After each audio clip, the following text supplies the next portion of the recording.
Muy buen día a todos los televidentes de su canal católico Utzig Ajao.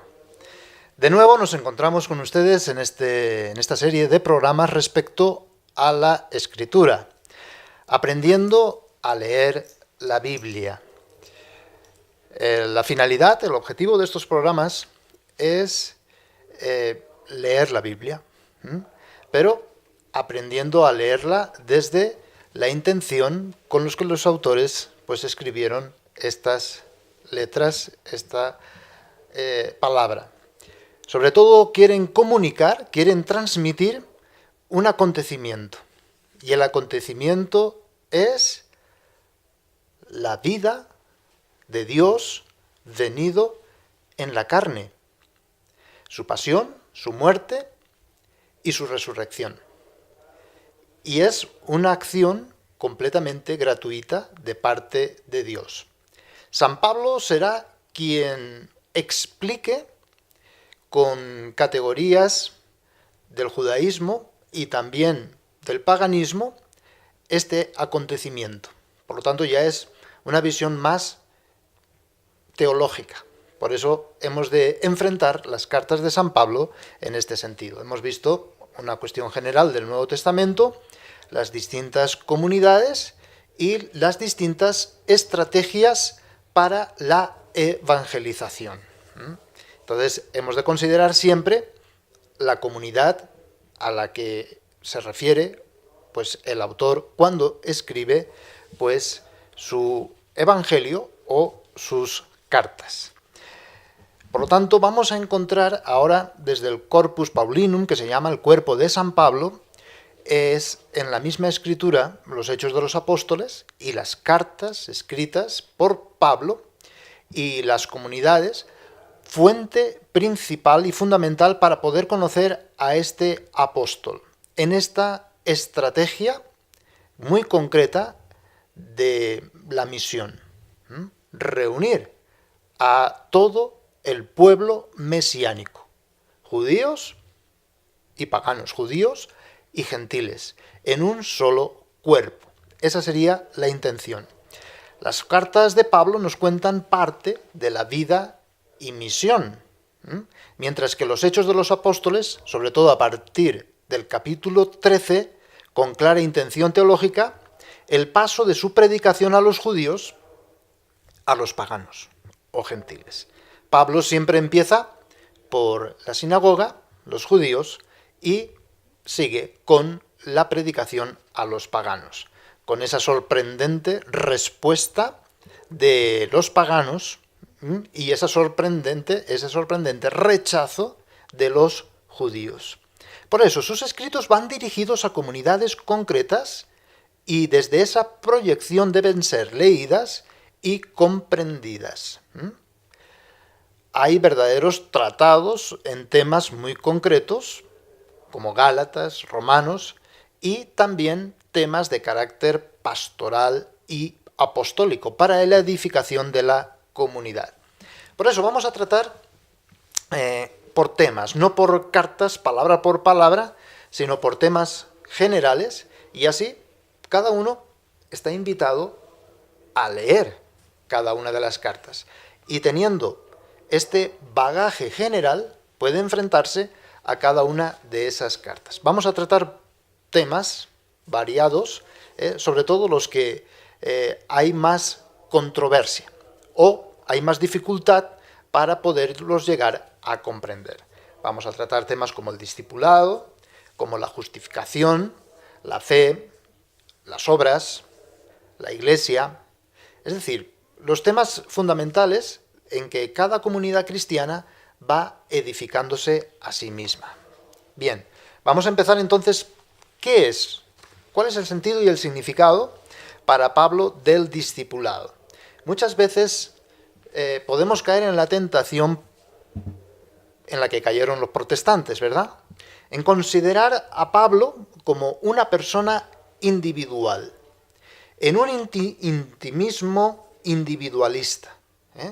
Yo y Dios, Dios y yo soy salvo, yo en mi relación con Dios, etc. Y esto es absolutamente ajeno a Pablo. Pablo no es individualista.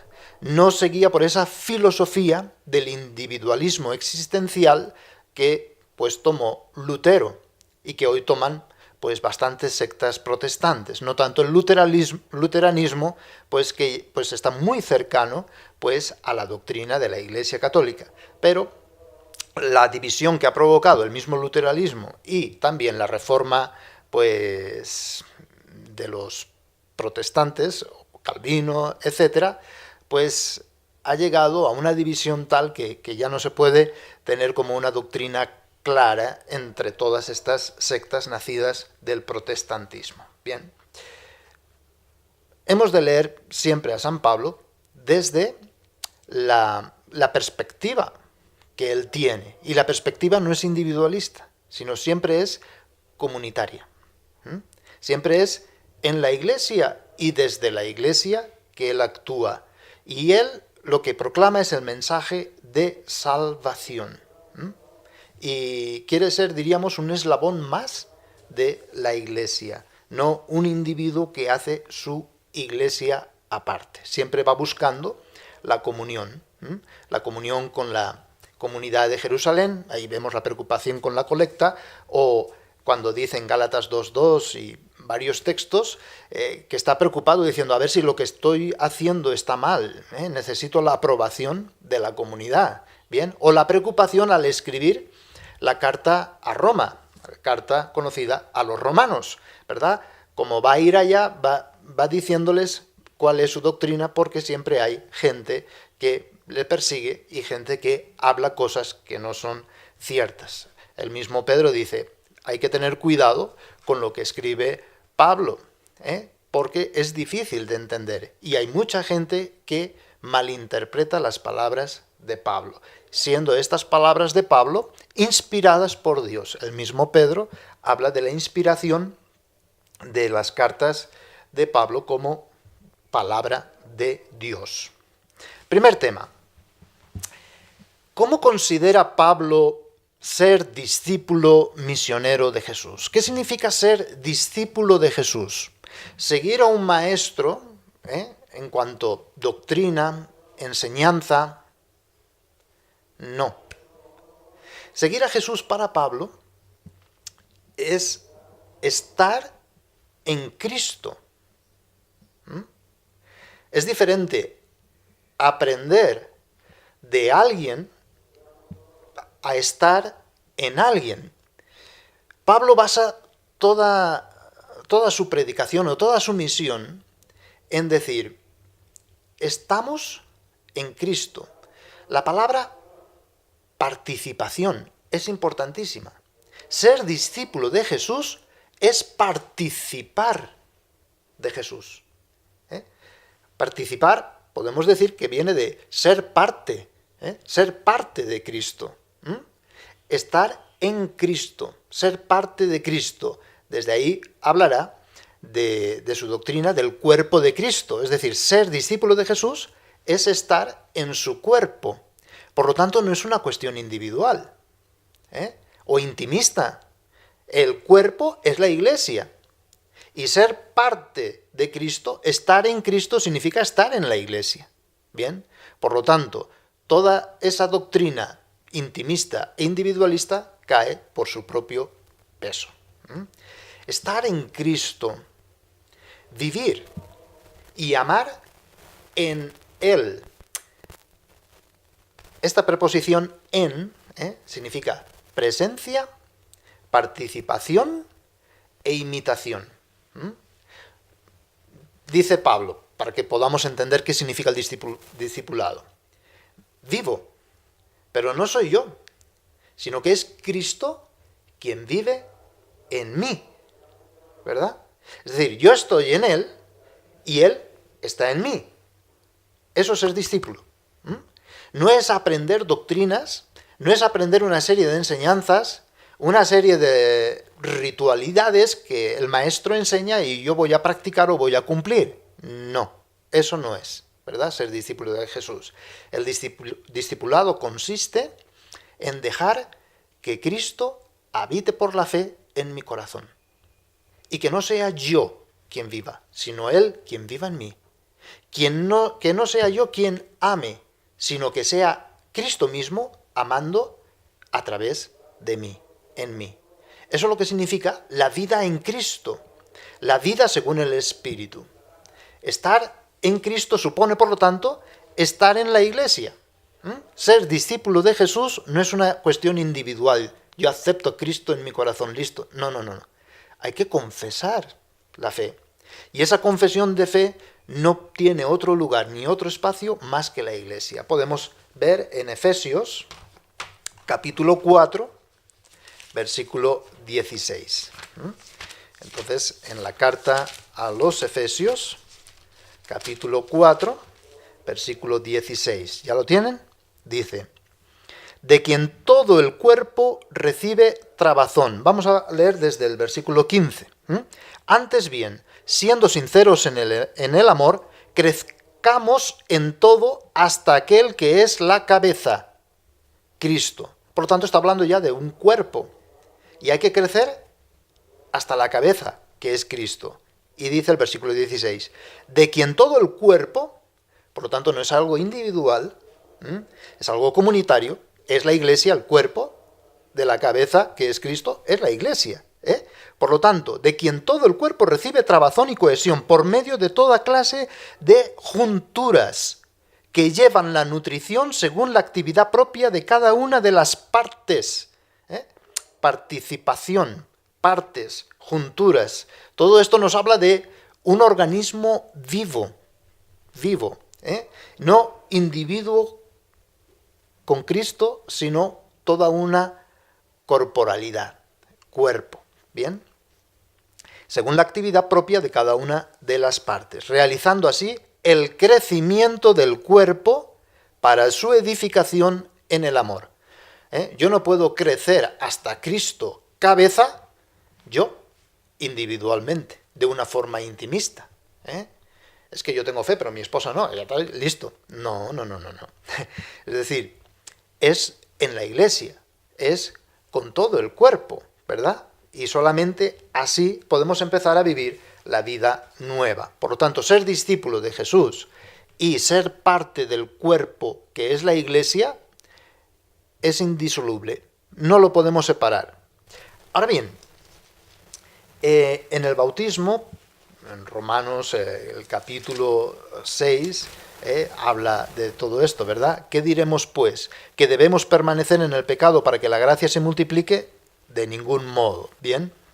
Porque, versículo 5 del capítulo 6 de los Romanos, porque si nos hemos hecho una misma cosa con Él, nos hemos hecho una misma cosa con Él.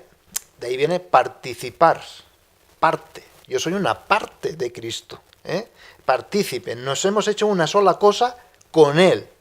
Por una muerte semejante a la suya, también lo seremos por una resurrección semejante. Por lo tanto, es adherirnos a la persona de Cristo. Y la persona de Cristo es cabeza y cuerpo, que es la Iglesia. Sabiendo que nuestro hombre viejo fue crucificado con Él a fin de que fuera destruido este cuerpo de pecado y cesáramos de ser esclavos del pecado. Pues el que está muerto queda liberado del pecado. Y si hemos muerto con Cristo, es decir, somos partícipes de la muerte de Cristo, somos parte de la muerte de Cristo, también viviremos con Él, sabiendo que Cristo, una vez resucitado entre los muertos, ya no muere más, y que la muerte no tiene ya señorío sobre Él. Su muerte fue un morir al pecado, de una vez para siempre, mas su vida es un vivir para Dios. Así también vosotros, consideraos muertos al pecado y vivos para Dios en Cristo Jesús. Bien, esto lo hace explicando el sentido cristiano del bautismo. El bautismo significa insertarnos en Cristo, ser partícipes de Cristo, ser parte de la muerte de Cristo para ser parte de la resurrección de Cristo. Es decir, es una adhesión personal. Bien, por lo tanto, estar en Cristo es, podemos leerlo en Filipenses capítulo 3, Estar en Cristo, ser discípulo de Jesús, es participar en sus sufrimientos. Es participar en su muerte y participar en su resurrección. Imitar a Jesús. En este sentido, no de fuera, sino desde dentro. ¿Bien? Seguir a Jesús es tener la mente de Cristo. Tener la mente de Cristo. No es que yo pienso como Jesús. No. Para Pablo yo tengo la mente de Cristo. Es Cristo quien vive en mí. Es Cristo quien es mi mente. Y no tengo otra mente distinta ni diferente. Cristo es mi mente. O también, en Filipenses 2:5, es tener los mismos sentimientos de Jesús.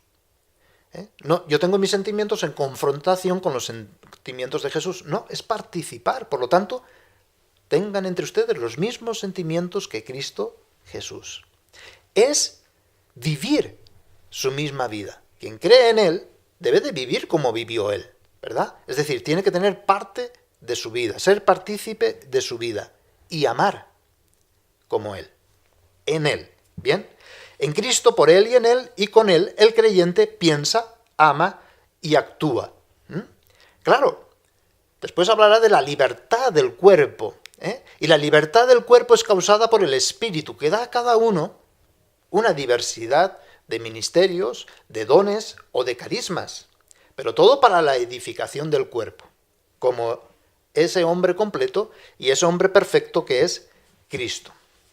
Creer en Jesús, de quien recibimos gratuitamente la justificación, eso es ser discípulo.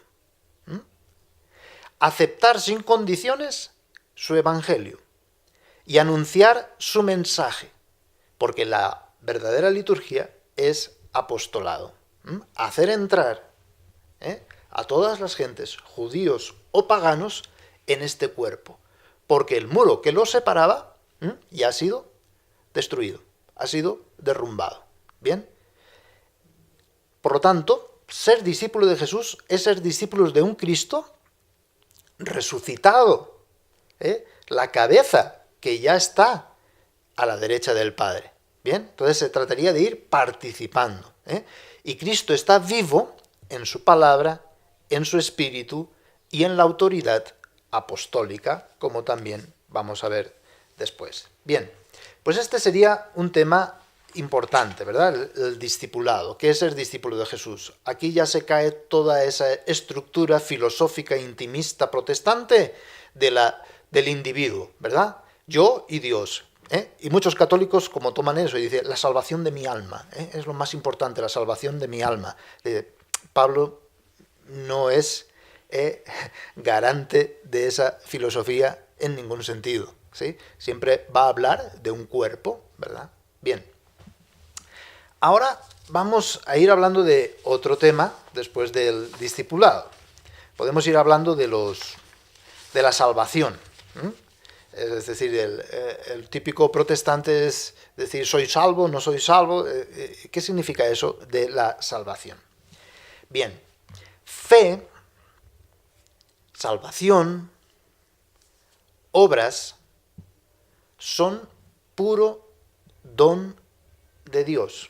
Es decir, yo no gano la salvación por mis propias obras o esfuerzos.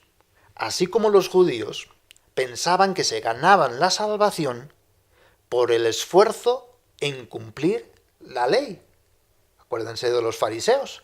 O cuando Pablo dice, yo fui fariseo, y ahora todo eso que pensaba yo ganar el cielo, ganar a Dios, por el cumplimiento minucioso de la ley, lo considero pérdida, más aún basura, en comparación con conocer a Cristo, participar en sus sufrimientos, tener una muerte semejante a la suya, y así poder resucitar con Él, todo lo demás no cuenta. Es que la Iglesia Católica, dicen las sectas protestantes y pastores, ¿verdad? Es que la Iglesia Católica dice que el hombre se salva por sus obras. Pues no, si lees el catecismo de la Iglesia Católica y si lees el Concilio de Trento, eso está condenado por la Iglesia. La Iglesia condena a todo aquel, ¿sí?, que diga el hombre se salva por sus obras. Esta frase está completamente fuera de la doctrina y de la enseñanza de la Iglesia, ¿eh? Como también condena que el hombre se salva por la sola fe, malentendida, ¿eh? Entonces, ¿y cuál es la realidad? La realidad es la que dice Pablo: el hombre se salva por la fe que actúa, por una fe operante, ¿eh? No por obras que llegan a la fe, sino al revés. Primero es la fe y después son las obras. Y las obras mismas son puro don, regalo de Dios. Bien. Por eso, el mismo Pablo, si vemos todos los evangelios del Nuevo Testamento, el mismo Pablo es el que declara la necesidad de las obras. Y nadie como él exige obras. Pero son las obras de la fe. No son las obras para conseguir la fe, sino que una vez con fe, entonces ahí se exige frutos, se exige las obras. En Efesios capítulo 2, versículo 10, dice así. Efesios 2, versículo 10. En efecto, hechura suya somos, creados en Cristo Jesús, en orden a las buenas obras que de antemano dispuso Dios que practicáramos. En orden a las buenas obras. Creados en Cristo, ¿para qué? Para buenas obras. Y ahí está lo que dice Santiago, ¿verdad? ¿Hay buenas obras? Hay fe. ¿No hay buenas obras? Esa fe no sirve. Esa fe es muerta. Por lo tanto, Pablo y Santiago no se contradicen, como decía Lutero. Por eso quiso quitar, decía que Santiago no era palabra de Dios y la puso al final de su Biblia como un apéndice diciendo que eso es pura paja. No. Dicen lo mismo. Dicen lo mismo. Es decir, la fe te lleva a buenas obras. No hay buenas obras, esa fe está muerta. Bien, y también podemos verlo en Romanos, capítulo 2, versículo 6. Dice así: el cual dará a cada cual según sus obras. Por lo tanto, seremos juzgados según nuestras obras. Pero Pablo se contradice. No, son obras fruto de la fe. No son obras anteriores a la fe. Esa es la diferencia y que tenemos que tener muy clara, porque aquí los protestantes quieren confundir a la gente más sencilla. Para esto son estos programas, ¿verdad? Para hacer entender esto. La primera obra es la fe misma. La obra más importante de la fe, y la única, Pablo dirá que es la caridad. La fe que actúa por la caridad, es decir, un amor operativo. Podemos leer en Gálatas, capítulo 5, versículo 6. Dice así: porque en Cristo Jesús ni la circuncisión ni la incircuncisión tienen valor. Antes me preguntaba alguien, ¿verdad? ¿Vale rezar un Padre Nuestro para... ¿Vale una misa para...? ¿Cómo que vale? O sea, cuidado en poner precio a las cosas, ¿verdad?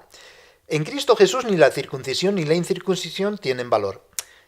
Vuelvo a decir, en Cristo, si tú eres partícipe de Cristo, de su cuerpo, de su iglesia, en Cristo, ¿verdad?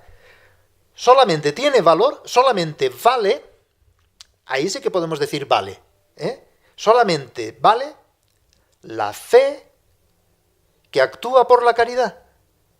¿Y la fe que mueve montañas? No. ¿Y la fe que hace milagros y sanidad y expulsa demonios y dice Señor, Señor? No. En Cristo Jesús solamente vale la fe que actúa por la caridad. Por eso decía yo antes, la única obra de la fe es la caridad.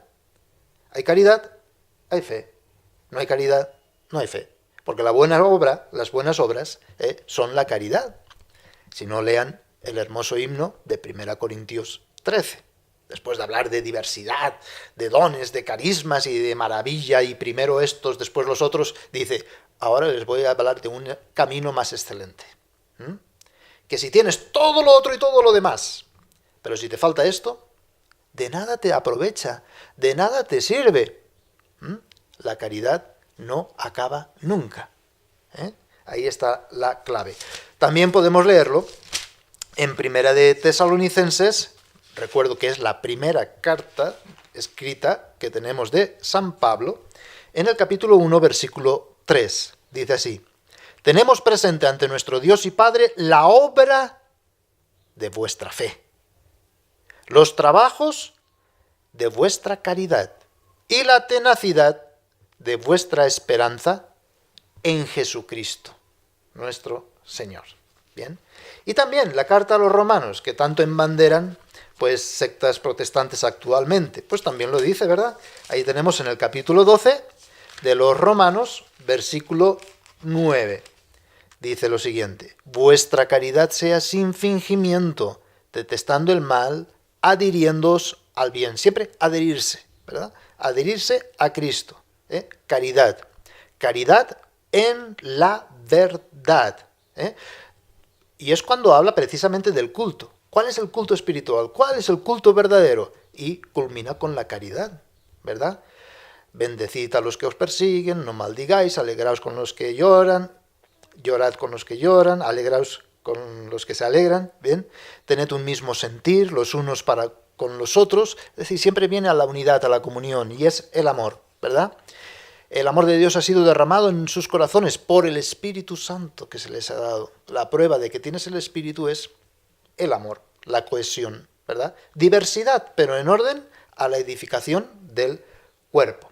Bien, y también podemos verlo, como lo hemos visto en Gálatas, el capítulo 5, versículo 13. Dice así: porque, hermanos, habéis sido llamados a la libertad, solo que no toméis de esa libertad pretexto para la carne, antes al contrario, servíos por amor los unos a los otros. Sírvanse los unos a los otros. La caridad. Bien. Y el fruto del Espíritu, el primer fruto del Espíritu es el amor, la alegría, el amor, la fuente, lo principal. Bien. Es decir, no, yo tengo fe, no me hace falta hacer obras buenas, ya soy salvo. Eso está en contra de Pablo. Pablo, al contrario, te exige las buenas obras. Y además serás juzgado por las buenas obras, no por esa fe que dices tener. La fe será cierta si te lleva a las buenas obras. Y si te lleva al fruto de la caridad, que es el primero y el más importante. Bien, por lo tanto, Pablo une fe y amar. ¿Qué es la fe para Pablo? Amar. Porque la fe actúa por la caridad. Eso es la fe. No podemos separar fe, amor y esperanza, ¿verdad? Viene en toda una unidad. Ahora vamos a hablar respecto a fe y obras, ¿verdad? Que tanto se ha discutido hasta el día de hoy. Bien, en cuanto a la fe y a las obras o a la justificación. Bien, hoy en día los luteranos, las iglesias históricas, sectas protestantes todavía no, tenemos muy claro que no podemos separar justificación de salvación, de santificación. Yo soy hecho justo por la muerte y resurrección de Cristo, de acuerdo, pero ahora empieza la santificación, si es real esa justificación. No hay santificación, es decir, no hay obras, entonces disculpa, pero ahí la justificación es muy sospechosa. Bien, por eso ahí se prueba. En Gálatas 2:16 dice así. Hoy vamos a usar mucho la Biblia para pues ir aprendiendo a leerla. 2:16. Conscientes de que el hombre no se justifica por las obras de la ley. A ver, ahí lo pone. obras de la ley. No obras, sino las obras de la ley, sino solo por la fe en Jesucristo. También nosotros hemos creído en Cristo Jesús a fin de conseguir la justificación por la fe en Cristo y no por las obras de la ley. ¿Cuál era el problema? Los judaizantes. ¿Y qué pensaban los judaizantes? Que el hombre se salva por el cumplimiento de las obras de la ley. Y eso es falso. El hombre se salva por una iniciativa gratuita de parte de Dios, la muerte y la resurrección de Cristo. No por cumplir las obras de la ley. ¿Cuánta gente hoy en día todavía busca cumplimientos? Y cumple, y cumple, y cumple, y cree que así se va a ganar el cielo. Eso es herejía. Eso es herético. No. Es decir, es gratis la salvación. Ahora bien, una vez que dices que has sido justificado, tienes que vivir como salvado. ¿Y eso cómo se muestra? Y demuestra por las obras. Bien, por las buenas obras. Por lo tanto, para Pablo, las cosas mandadas por la ley, sobre todo las coyunturales y de carácter temporal, estas han perdido su vigencia. ¿Valieron para cierto tiempo? Pues sí, ¿verdad? Y habla bien de la ley diciendo que fue pedagoga, pero hasta la venida de Cristo. Con Cristo ya se acabó la ley. Bien, bien entendido. Por lo tanto, esas cosas mandadas por la ley, coyunturales y temporales, no pueden imponerse. ¿Por qué? Porque no valen para la salvación. No vale para la salvación. Con la fe, que actúa por la caridad, basta. La muerte de Cristo y su resurrección es un hecho, un acontecimiento suficiente, completa y absolutamente suficiente para conseguir la salvación. Si quieres añadir algo a eso, ya caes en herejía y ya caes en lo que Pablo dice que no puede ser. ¿Cómo vas a decir que no es suficiente la muerte y resurrección de Cristo y hace falta algo más? No, de ninguna manera. Vale. Pero Pablo defiende que hay cosas u obras buenas. Es decir, hay cosas de la ley, y también la defiende en ese sentido, que son permanentes y son obligatorias. Entonces, hemos de poner en equilibrio todas las cosas. No significa, bueno, pues como Cristo pues ya murió y resucitó, por lo tanto puedo matar. Porque matar o no matar no me lleva a la salvación. No. Hay cosas permanentes y hay cosas obligatorias, ¿verdad? Y la fe te va a llevar a cumplir los mandamientos. Los mandamientos que son permanentes y obligatorios. Si la fe no te lleva a cumplir los mandamientos, ni una tilde ni una yot va a dejarse de cumplir, dice Jesús, ¿verdad? En el Evangelio según San Mateo. Si tú dejas lo permanente y obligatorio, significa que la fe que has recibido no es verdadera. Pablo jamás dice que solo teniendo fe no hace falta ya ninguna obra. Jamás dice eso. Lo que sí que dice es que la fe operante es necesaria. Por lo tanto, une fe y obras.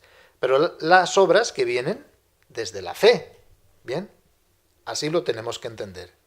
Sí dice, obras sin fe no sirven. Ya puedes dar tú todo el dinero a los pobres. Si no tienes fe, de nada te aprovecha, de nada te sirve. Pero eso es caridad. No, pero no es la caridad que viene de la fuente de la fe, sino que es una caridad quizás de altruismo, de quedar bien con los demás, filantropía, pero nada que ver, ¿verdad? Eso no salva, ¿bien? Vanas, ineficaces y no valen las obras sin fe. Y al mismo tiempo, Pablo dice, fe y obras son complementarias. Pero primero la fe, Para poderlo entender, yo estoy fuera de juego. Hay una competición y estoy con tarjeta roja, se me ha expulsado. No puedo, ¿verdad? y ya puedo hacer tantas cosas, estás fuera de juego. Ya estás condenado, estás fuera, ¿verdad? Ahora, viene alguien y ese castigo de la tarjeta roja, dice, he sido yo soy el culpable, ¿verdad? Y entonces yo quedo libre de esa tarjeta roja o de esa expulsión. Ya puedo empezar el juego. Pero no significa que el otro se ha hecho culpable, me ha sustituido, por lo tanto yo ya soy salvo. No, ahora tú tienes que empezar a jugar. Ya tú has sido redimido, ¿verdad? Has sido, pues, tu castigo lo ha cobrado otro. Pero ahora tienes que jugar. No hace falta jugar, no hace falta obras, no hace falta nada, no hace falta marcar gol. Yo me siento en el medio del campo y listo, ya está. No, entonces de nada sirve, ¿verdad? Es decir, es como aquel que va a iniciar una carrera y ha sido puesto, pues ahí ya a punto, en el atletismo, ¿verdad? Se ponen así, ¿verdad? A punto de iniciar la carrera. Ya estás a punto, se ha dado la capacidad de competir. Ahora, obra. Ay, no, ya soy salvo. No tengo que trabajar, no tengo que hacer nada. Pablo condena a toda esta gente, ¿verdad? Dice, como yo ya soy salvo y el Señor ya viene, ¿para qué trabajar? No trabajo.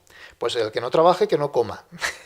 Dice Pablo. No. Es decir, la fe te justifica, pero te pone al inicio del juego. Ahora tienes que jugar. Ahora vienen las obras. Bien, esto es bien importante para entender qué significa la justificación. Que solo se obtiene por fe. Pero se debe demostrar y se debe mantener con las obras. No vale, bueno, ya lo he mostrado una vez. No, ahora manténla. Mantente firme. No sea que pierdas. No sea que quedes descalificado, dice Pablo. Por lo tanto, ¿cuál es el inicio?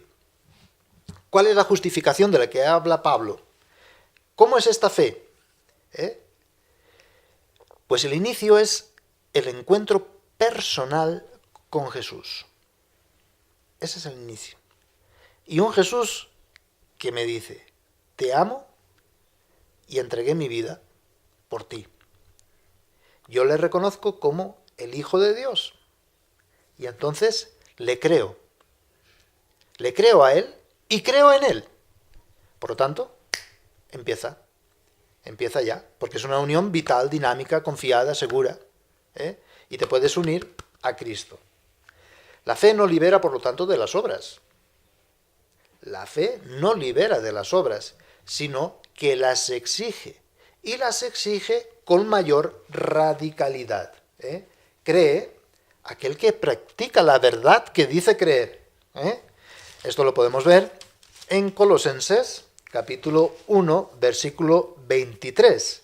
Dice así, con tal que permanezcáis sólidamente cimentados en la fe, firmes e inconmovibles en la esperanza del Evangelio que oísteis, que ha sido proclamado a toda criatura bajo el cielo, y del que yo, Pablo, he llegado a ser ministro.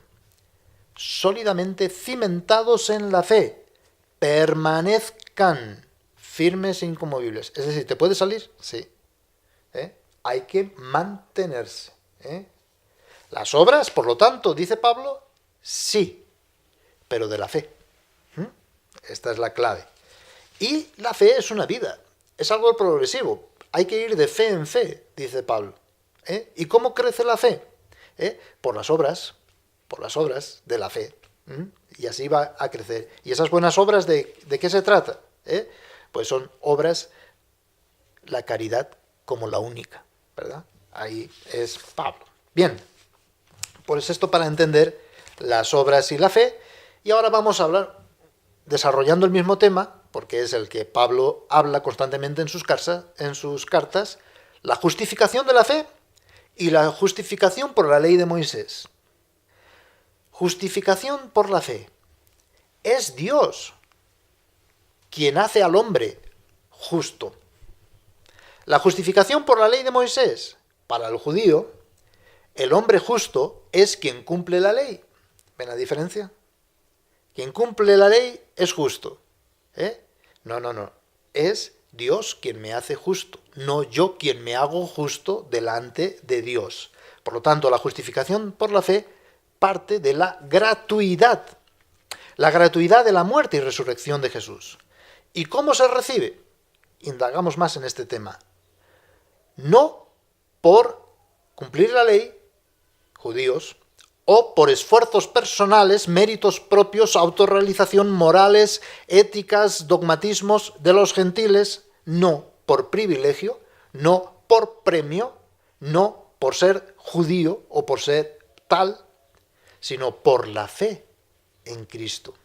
¿Y cómo yo puedo acoger la redención? ¿Cómo puedo aceptar la redención? Es decir, ¿cómo puedo llegar a la fe? Escuchando la palabra y acogiéndola, creyéndola, ¿verdad? Por la palabra predicada. De esa manera, Pablo puede llegar a decir, todo cumplimiento de ley y mi esfuerzo por cumplir la ley, todo mi esfuerzo personal o mérito propio por alcanzar el privilegio y el premio de la salvación es basura, es pérdida. En comparación con recibirla gratis, como un don, es la gracia, es el amor puro de Dios recibido en fe, es ese perdón, y es un perdón universal para todos. Bien, pues acá vemos, por lo tanto, lo de fe, obras, justificación por la fe o justificación por las obras de la ley. Y entonces ahora uno puede decir, sobre todo respecto a estas sectas protestantes, ¿y los sacramentos no son obras? Entonces no valen los sacramentos, ¿verdad? Para conseguir la salvación. Fijémonos que Pablo no rechaza los sacramentos en nombre de la sola fe. Eso es falso. Sino que al contrario, les da un valor. Los valora profundamente. Y además los explica. ¿Por qué? Porque son realización y expresión de la salvación, ¿verdad? De esa justificación. Y tiene el sentido de comunión, el sentido propio de sacramento, es decir, signo e instrumento de la unión con Cristo cabeza y de la unión de todo su cuerpo, que es la Iglesia. Por lo tanto, los valora. Bien, ahí podemos ver, por ejemplo, en 1 Corintios, capítulo 10, versículo 16. ¿Ya lo tienen? 1 Corintios, capítulo 10, versículo del 16 al 17. Dice así: la copa de bendición que bendecimos, está hablando del sacramento de la Eucaristía, ¿no es acaso comunión con la sangre de Cristo? ¿Comunión? ¿Vivir en Cristo? ¿Y el pan que partimos no es comunión con el cuerpo de Cristo? Y se está refiriendo a las especies, no a la celebración de la Eucaristía completa, ¿no? Ahí era la presencia de Cristo, ¿verdad? Participación de Cristo, comunión. Porque, dice el 17, aun siendo muchos, un solo pan y un solo cuerpo somos, pues todos participamos de un solo pan. En el bautismo se hacía la confesión de fe. La cita tan manipulada, ¿verdad?, del capítulo 10 de los Romanos. Bien, cuando dice lo siguiente. Capítulo 10, versículo 9. Porque si confiesas con tu boca que Jesús es Señor y crees en tu corazón que Dios le resucitó de entre los muertos, serás salvo en un futuro. Bien. Con la boca se confiesa para conseguir la salvación. Y esta confesión se realizaba en el bautismo, ¿verdad? Y ahí entrabas a formar parte de Jesús. Por eso, en Cristo, en el nombre de Jesús. Bien. Y ahora podemos hablar un poquito sobre la Iglesia o sobre el reino. El reino de Cristo abarca todo el cosmos, es decir, todas las cosas y todos los hombres en el cuerpo de la única cabeza. Este es el misterio que se nos ha revelado, que tenga todo y a todos por Cristo como cabeza. Es vivir en Cristo. Ahora bien, esto se manifiesta en la Iglesia. visiblemente se tiene que manifestar en la Iglesia. Cómo la Iglesia crece hacia Cristo, que es su cabeza. No es salvación individual, es como cuerpo, ¿bien? Y se construye, aquí viene la obra, ¿verdad? Aquí viene lo que tenemos que hacer, construir en el amor. Diferentes carismas, diferentes dones, ministerios, y construirlo en la unidad, ¿verdad? En el amor. Bien. Cuando se habla de Iglesia, podemos decir que hay dos consideraciones.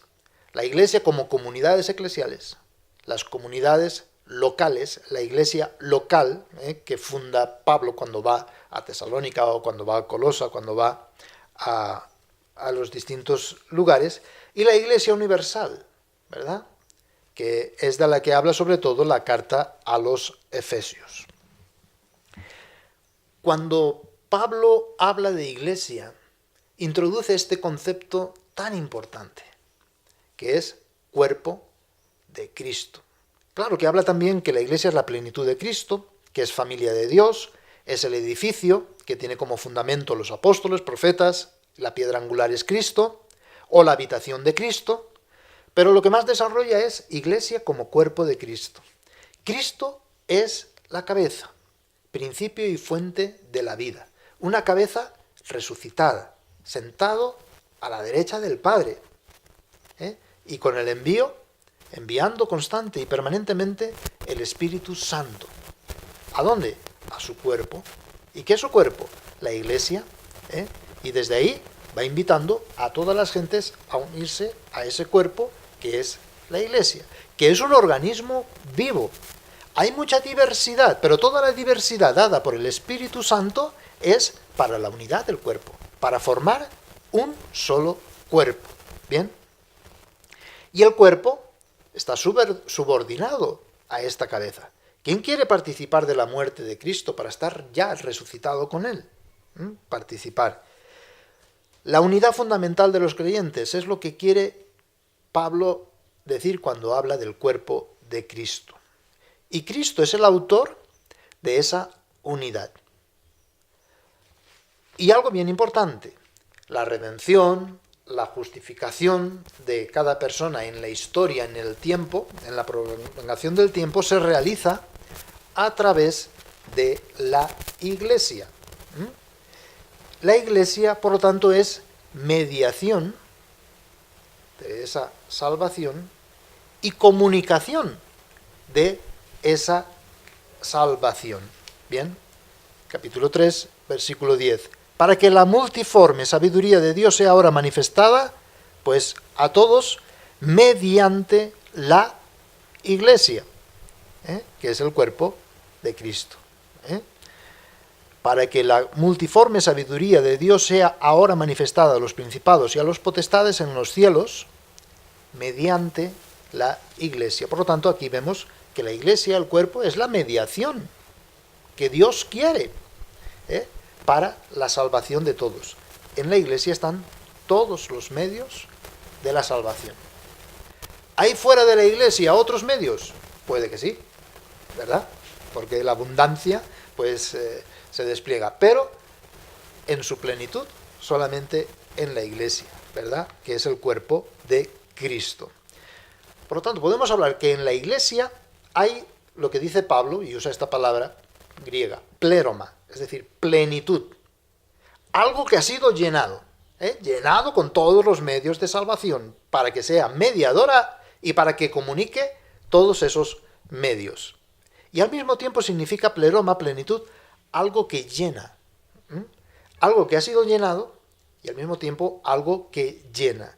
Una realidad trascendente, porque el cuerpo de Cristo es real, invisible, pero es una realidad, y una realidad visible, la jerárquica, en cuanto que estamos aquí y ahora en este mundo edificando, creciendo hasta la cabeza, y esa es nuestra labor y esta es nuestra obra actual. Ahora cuidado, porque las comunidades eclesiales pueden verse vacías o vaciadas, y es lo que pasa cuando se quiere dividir.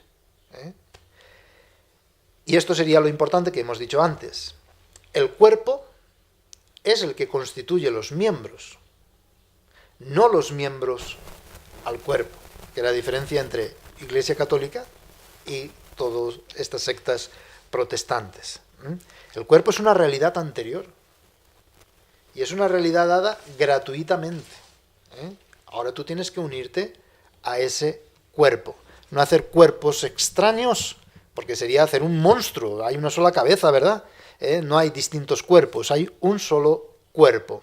Y ese cuerpo es el de los que comemos el mismo pan y bebemos el mismo cáliz en la Eucaristía, ¿verdad? Bautismo y Eucaristía, fundamentos claves al respecto. Bien.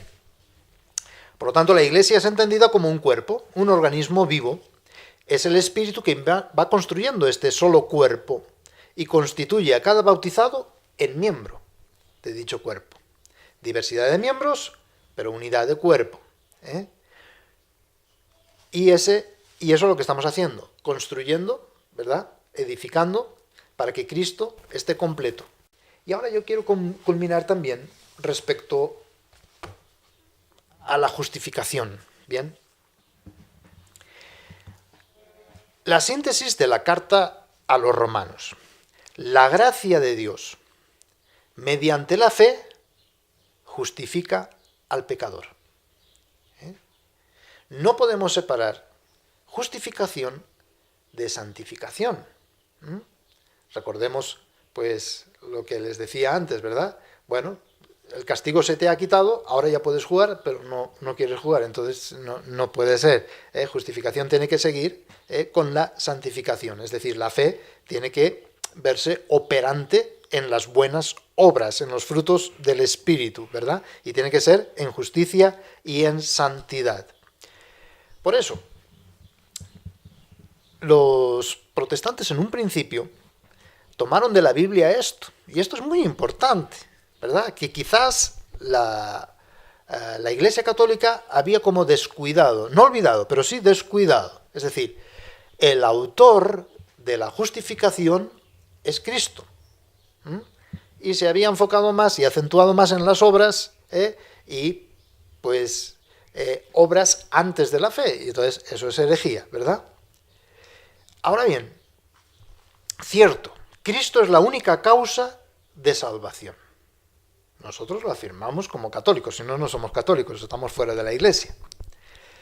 Pero esa salvación no es algo que viene de fuera, no es algo que se me impone, no es una cosa, no es algo extrínseco, sino que se realiza personalmente. Es el encuentro personal con Jesús, que me compromete integralmente como persona.